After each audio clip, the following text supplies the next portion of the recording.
Alors, je suis très heureux de voir qu'Éric Duhem se soit impliqué dans la cause. Donc, il y a des gens, des médias mainstream qui commencent à s'intéresser aux droits et libertés de façon concrète dans le cadre du COVID-19. Donc, bravo pour cette belle marche de Québec du 23 août. Dans le fond, je vais faire ce cours. On va vous annoncer une belle nouvelle concernant la Fondation pour la défense des droits et libertés du peuple. On a discuté avec nos avocats, on les a mandatés il y a quelques semaines de nous préparer une injonction pour bloquer la vaccination obligatoire dans le cadre du COVID-19. Vous savez que la loi des mesures d'urgence peut forcer la vaccination obligatoire. Alors la bonne nouvelle, c'est qu'ils sont prêts, il reste quelques petites retouches. Et l'autre bonne nouvelle, c'est qu'on a fait tester le produit par Jean-François Dubois qui nous a dit que l'approche qui a été faite par nos avocats est une super belle approche et que c'est très solide. Donc on est très heureux. On travaille très fort, on n'est pas toujours présent au micro, mais on travaille très fort underground. C'est ça le travail d'équipe. Donc on travaille à mobiliser les citoyens, à faire en sorte que les gens soient conscients qu'ils sont le quatrième rempart, qui s'éveillent, qui se lèvent. Et en parallèle, il faut travailler très fort les aspects légaux. Ça, c'est la bonne nouvelle. Donc ceux qui partent des rumeurs à l'effet qu'il ne se passe rien, c'est totalement faux.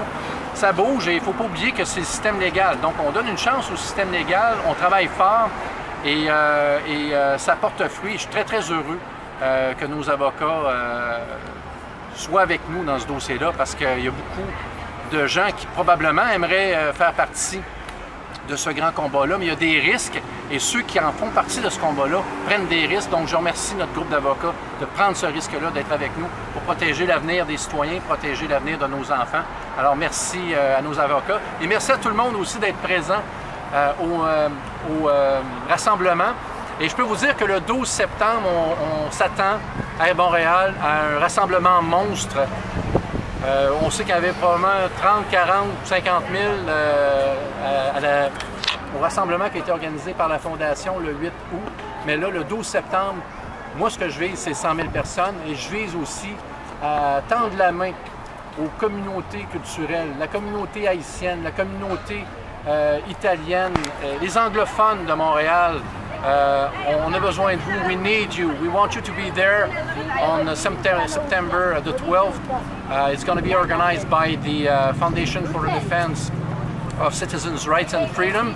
So hope you're going to be there. The target is 100,000 people in the street of Montreal, and we're very proud of the job that's been done by the movement. I do believe that Quebec is an example to be followed all over the world. So we're proud of what we're doing. We have to work hard, but we are going to succeed, all right? So on vous aime, we love you. Be there in Montreal on September the 12th, the street of Montreal. Soyez là à Montréal, dans les rues de Montréal, le 12 septembre 2020. Ça va être un moment historique, une marche historique. Je vous aime, guys. Jamais on va lâcher. Salut, bye bye.